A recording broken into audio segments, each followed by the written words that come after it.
mwaramutse canke mwiriwe bivanye naho uherereye. Uno munsi muri video yacu no munsi ngomba kugusigurira impamvu atari biza na gatoyi gupartaja video yawe nyimbo uri kuri YouTube kabusanzwe ufise chaîne yawe ugomba gukuza canke ifite akamaro iri profitable ndiko bivuga mu rw'icongereza. Nagomba kugusigurira impamvu utabwirizwa gupartaja video za muri WhatsApp canke Telegram canke Facebook canke ahandi hose aho no munsi ku mbuga dufise umuntu ashaka gupartaja ko kuko ni ikintu atari ciza na gatoyi kureko uretse ko ugira ico twita fake hope iranica chaîne yawe. Fake hope kubera iki uno muntu agitangura chaîne ya YouTube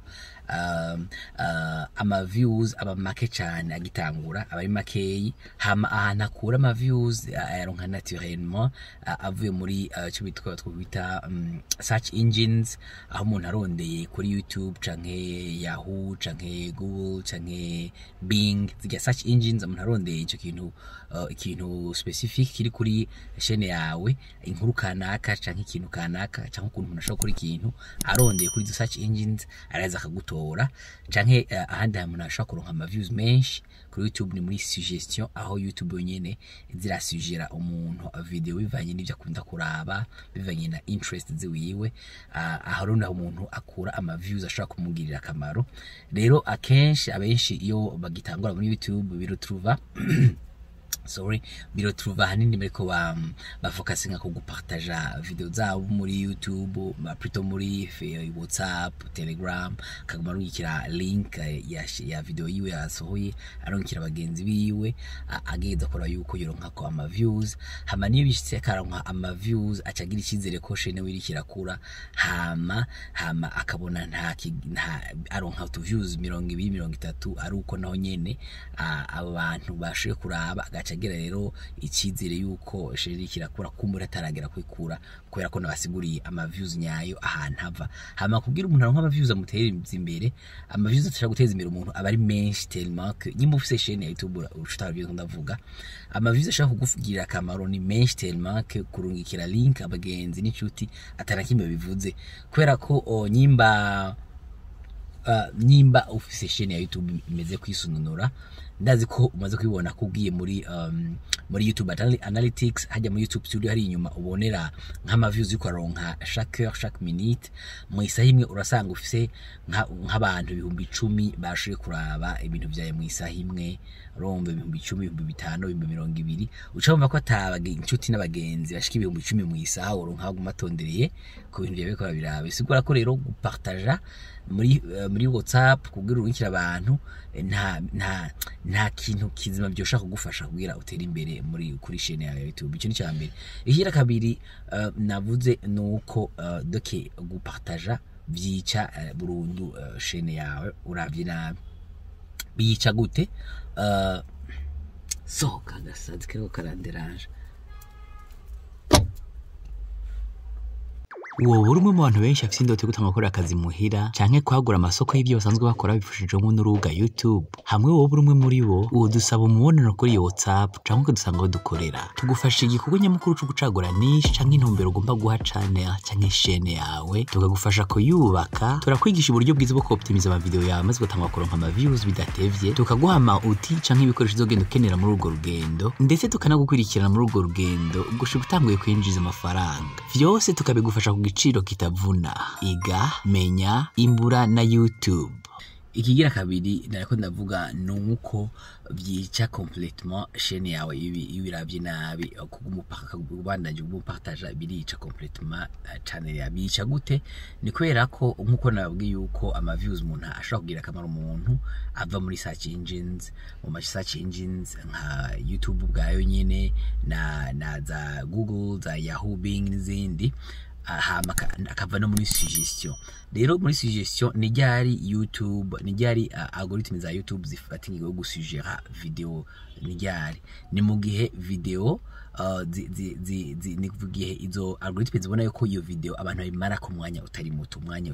no kuvuga ari nka video ya 10 minutes bakabona ko abantu bamara ko nka 4 minutes 5 minutes basi minimum nka 3 minutes. Akenshi rero iyo wagiye Partaja video yawe muri WhatsApp runkira abagenzi genda murabe video yanje ni mu nteze imbere murabe ibintu byanje bla bla bla babwira gutyo no kuvuga akenshi birotruva bagukunda n'abagenzi ari inshuti mugabo by'ukuri batari interesse ni na video yiwawe kuko nk'akarero urashobora kuba kuri video yawe utanga impanuro ku bantu bubatse n'urugero ugasanga kuri chaîne yawe niche yawe uvuga ku mpanuro z'abantu bubatse ubabwira ukuntu babana bafasha babo ukuntu bavyitwaramwo bla bla bla ugacurungira rero inshuti n'abagenzi bawe ugasanga harimo aba jeune garçon jeune fille batari intéressé n'ibyo bintu bya mariage cyangwa batama babirenganye cyangwa n'abandi bari maye ngo batari intéressé n'ibyo bintu ugasanga rero umurungikiye kwera ko ari umukuzi wawe canke ari mama wawe agusympathiza gukunda ashaka gutera imbere mu byo ntabyo bikuragira wamurukiye link akayifyondako mugaba akumva video yawe pendant nka 30 secondes 45 secondes agaca vaho kwera ko atari intéressé na niyo topic.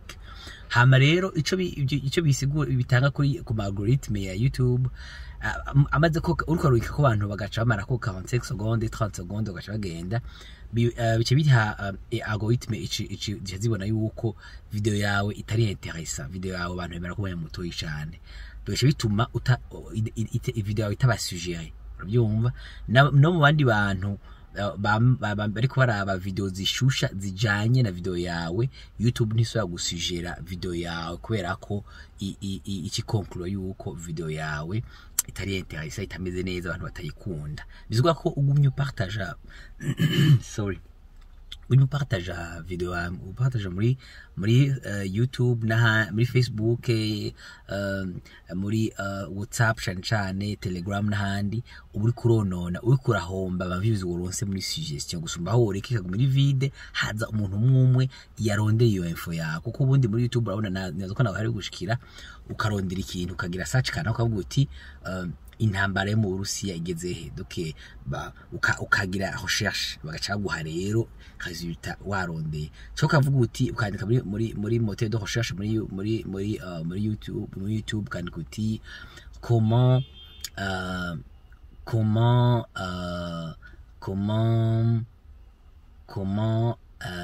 danser la musique par exemple bashaka kuzanira video yerekana kuntu batamba intambo kanaka bivanye n'ibyo wanditse canke comment éditer les vidéos YouTube romba par exemple bashaka kuzanira tutoriel yerekana kuntu edita ama video kuri YouTube muri cyo gihe you likely kuraba umwanya muremure gusumbaho umuntu yokurukira video muri WhatsApp kandi tutari intéressé niyo topic sinzi kuri kora ntahura no kuvuga rero iyo uretse ukaguma atama views ariko ugusuka kora akazi ki wawe hama kaboneka views imwe zibiri mugabo umuntu yakurondeye canke YouTube yasujeye muri cyo gihe urutruva ufise moyenne nziza uyu mwanya abantu bamara kuri video yawe bigatuma rero YouTube itanga gusujera ama video ya kwandi bantu baraba ibijanye n'ibyo gukorakora hama ugaca wirutruva shine nawe rikirakura ariko iyo ugumye upartaja muri WhatsApp wibaza ko watuma ubateza imbere chaîne yawe ahubwo uri kurayica nuko bintu imeze hama hariho uburyo bwiza kandi bwo gupartaja uyumvire gupartaja hari uburyo bwiza bwo gupartaja par exemple mfate kuri exemple nababwiye yuko uri kurakora nko utanga nk'impanuro kuri chaîne yawe uvuga kubijanye no gutanga impanuro ku bantu bubatse par exemple urashaka kugenda nko muri WhatsApp canke Facebook ukajya mu groupe bavuga ibintu bijanye n'ivyo bata nka groupe bavuga ama conseil y'abantu bubatse gutyo canke WhatsApp hama uci partager video ivuga kubijanye n'ivyo kuri topic ijanye n'ivyo oyi urumva yuko abantu barimwo baza kuba intéressé no kuraba ivyo bintu kora ko bijanye n'ivyo basanzwe byarabaze muri iyo groupe sinzi ko byumva muri ico gihe ubwo no buryo bwiza bwo gushaka gupartager urinze wiyumvira gupartager naho nyine navyo gende bitanga fake hope nkora mu bivuze ubwambere kuko ico gihe baraza ego bakaraba bakamara ko n'umwanya mwanya hama nawe ugaca wumva umenga